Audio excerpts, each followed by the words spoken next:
अब हम करेंगे packing efficiency of face centred cubic. Packing efficiency face centred cubic की कैलकुलेट करने के लिए फ़र्स्ट ऑफ ऑल एक face centred cubic unit cell बनाएंगे। और फेस सेंटर्ड ये सिंपल क्यूबिक यूनिट सेल है। फेस सेंटर्ड में क्या होगा, हर फेस पे भी कॉन्स्टिट्यूएंट पार्टिकल प्रेजेंट होंगे। ठीक है, क्यूब के 6 फेसेस होते हैं और हर फेस के सेंटर में एक एक कॉन्स्टिट्यूएंट पार्टिकल प्रेजेंट होगा। ठीक है, तो ये बन गया फेस सेंटर्ड क्यूबिक। अब इसमें हम सपोज कर लेते हैं कि एज लेंथ जो है यूनिट सेल की, let edge length of unit cell equal to a. ठीक है, जो भी इसमें एजेस हैं उनकी लेंथ कितनी है, ए। अगेन ये क्यूबिक यूनिट सेल है तो हर एज की लेंथ कितनी होगी, ए। और फिर जो कॉन्स्टिट्यूएंट स्फीयर्स हैं, जो कॉन्स्टिट्यूएंट ये पार्टिकल्स हैं, इनकी जो आपके पास रेडियस है वो रेडियस क्या होगी, जैसे ये एक आपका स्फीयर है तो इसकी रेडियस हम क्या सपोज कर लेंगे, स्मॉल आर। एक और इसमें थोड़ा ड्रॉ कर लेते हैं। सपोज ये आपके पास है ए बी सी। एक फेस पे हमने एक ट्रायंगल ड्रॉ कर लिया है, ए बी सी। अब ये जो फेस सेंटर्ड क्यूबिक है, अगर इसके एक फेस को हम अलग से प्लॉट कर लें, ठीक है, ये एक फेस है इसका और इसके फेस सेंटर में एक आपका कॉन्स्टिट्यूएंट पार्टिकल है और 4 कॉर्नर पे कॉन्स्टिट्यूएंट पार्टिकल हैं। तो अगर इसका एक फेस हम सेपरेटली ड्रॉ करें तो उसमें जो कॉन्स्टिट्यूएंट पार्टिकल हैं वो कुछ इस तरह से होते हैं। जो फेस के सेंटर में स्फीयर है वो कॉर्नर वाले चारों स्फीयर के कांटेक्ट में होता है। ठीक है, फेस के सेंटर में जो स्फीयर है it is in contact with all the 4 corner atoms. और सिंपल क्यूबिक में ये जो कॉर्नर एटम्स थे ये आपस में कांटेक्ट में थे, लेकिन फेस सेंटर्ड क्यूबिक में जो कॉर्नर एटम्स हैं ये आपस में कांटेक्ट में नहीं है। ये किसके कांटेक्ट में है, जो फेस सेंटर में एक कॉन्स्टिट्यूएंट पार्टिकल है उसके कांटेक्ट में ये सारे स्फीयर्स हैं। ठीक है, अब इस फेस में हमने एक ट्रायंगल प्लॉट कर लिया है, ए B C,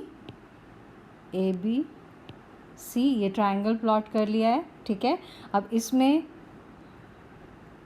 A B as length ए है, बी सी एज लेंथ ए है और ये जो आपका साइड है ए सी।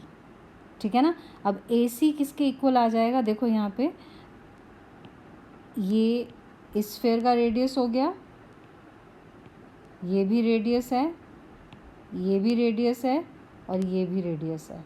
ठीक है ना, तो ए सी टोटल किसके इक्वल आ गया, 1 2 3 4 आर के इक्वल आ गया।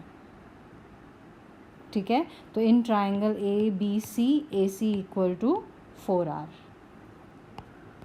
अब इसको लिख लेते हैं, एज द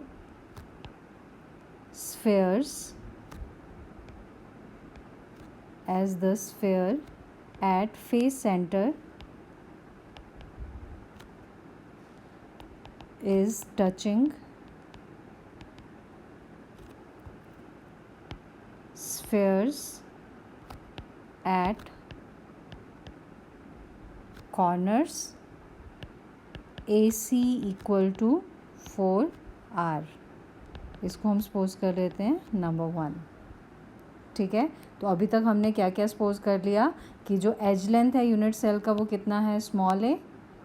ठीक है, और कोई एक फेस लेके उसमें ट्रायंगल ए बी सी और उसमें जो ए सी लेंथ है वो किसके इक्वल है, a c length is equal to 4R। ठीक, अगेन हम फिर से ये राइट एंगल ट्रायंगल ले लेते हैं ए बी सी। तो इस राइट एंगल ट्रायंगल में क्या हो जाएगा, in right angled triangle A B C, Pythagoras theorem से आपको पता है hypotenuse square equal to perpendicular square plus base square. तो यहाँ पे क्या आ जाएगा, AC square is equal to AB square plus BC square. और इसको कैसे लिख सकते हैं, AC square equal to AB कितना है, एज लेंथ है A, BC भी कितना है, एज लेंथ A, और AC इक्वल टू क्या आ जाएगा, रूट ऑफ 2A स्क्वायर। ठीक है, और इसको सिंप्लीफाई कर देंगे, it will be root 2A। ये हो गया 2। अब इसमें देखिए हमारा जो वन इक्वेशन था that was AC equal to 4R, और अब AC इक्वल टू क्या आ गया, रूट 2A। तो यहाँ से एज लेंथ और रेडियस ऑफ स्फेयर में रिलेशन आ जाएगा। तो हम क्या लिख सकते हैं, from 1 and 2 we have root 2A equal to कितना आ जाएगा, 4R, और A किसके इक्वल आ जाएगा, 4/√2R। ठीक है, तो FCC में फेस सेंटर्ड क्यूबिक में एज लेंथ और रेडियस ऑफ स्फेयर में क्या रिलेशन है, edge length equal to 4/√2R। और फर्दर हम पैकिंग एफिशिएंसी निकालने के लिए फर्स्ट ऑफ ऑल हमें पता होना चाहिए number of spheres. Number of sphere per unit cell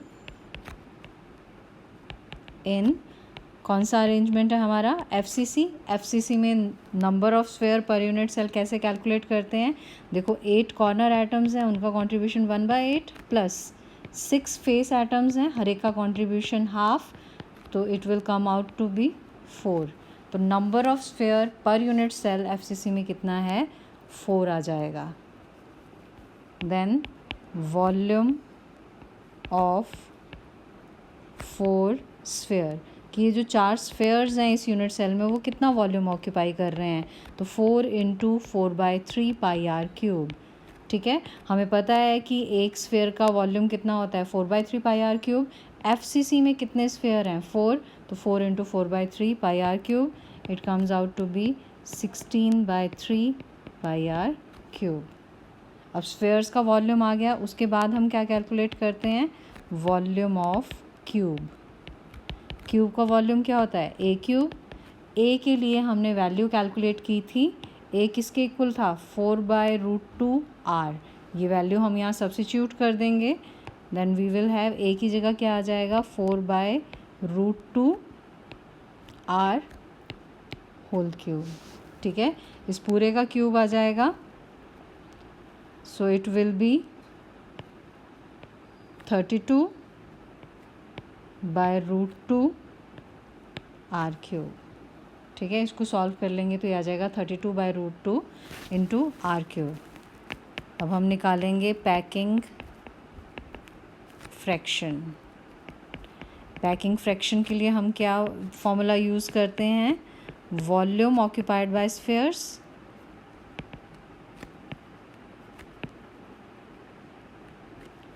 upon volume of cube.